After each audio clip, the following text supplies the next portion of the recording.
आपण बाळूमामा मंदिराकडे जात आहोत। बाळूमामाच्या नावाने कोल्हापूरवरून आम्ही गडिंग्लजला गेलो। गणपती बाप्पा कोल्हापूरवरून गडिंग्लज 2-2.25 तासाचा रस्ता आहे।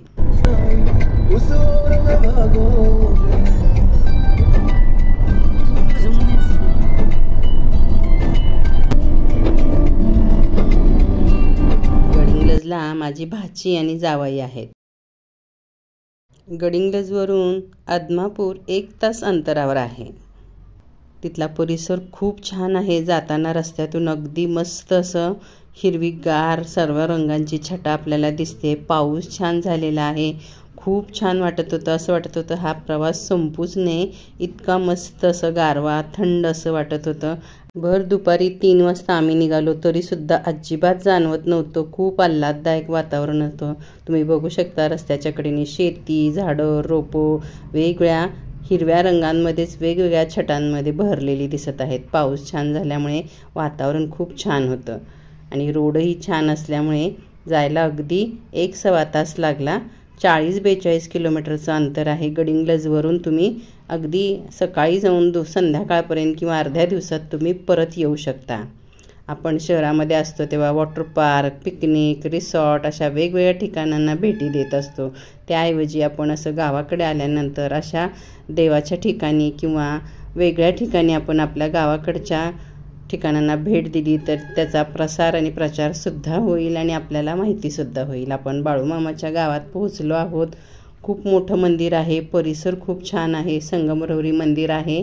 परिसर अगदी स्वच्छ मोठा आहे। मोठं असं प्रसादालय आहे। लाईनच लावायची ना, लाईननेच जायचं। चला किती लाईन आहे? खूप आहे का? लाईन मोठी दिसत होती पण अगदी अर्ध्या तासात आमचं दर्शन झालं।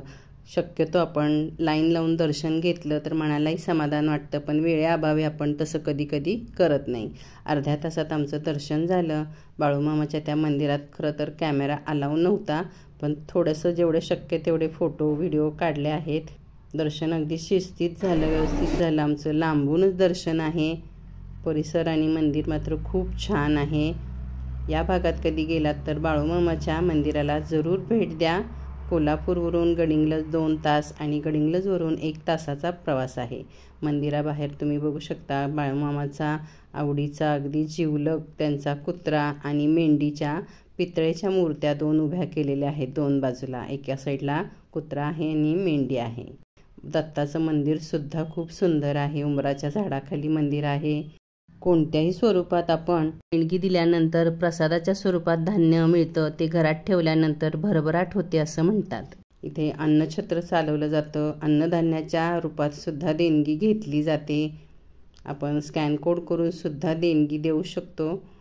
तुम्ही कोल्हापूरवरून आलात तरी सुद्धा तुम्हाला अगदी सोपं पडतं बाळूमामाच्या मंदिर आदमापूरला येण्यासाठी, किंवा कोकणातून आलात तरी सुद्धा तुम्हाला जवळ पडू शकतं। अगदी कोकण बॉर्डरवर, कोल्हापूर बॉर्डरवर हे आदमापूर बाळूमामाचं देवस्थान आहे। कधीतरी या साईडला आलात तर जरूर भेट द्या। ही प्रसादालयाची बिल्डिंग तुम्हाला दिसत आहे। इथे अन्नछत्र चालतं, प्रसादालय आहे। परिसरसुद्धा खूप स्वच्छ शिस्तबद्ध सगळं आहे आणि शांत असं वातावरण आहे। गावसुद्धा खूप छान छोटंसं गाव आहे, पण अगदी छान आहे। जरूर भेट द्या।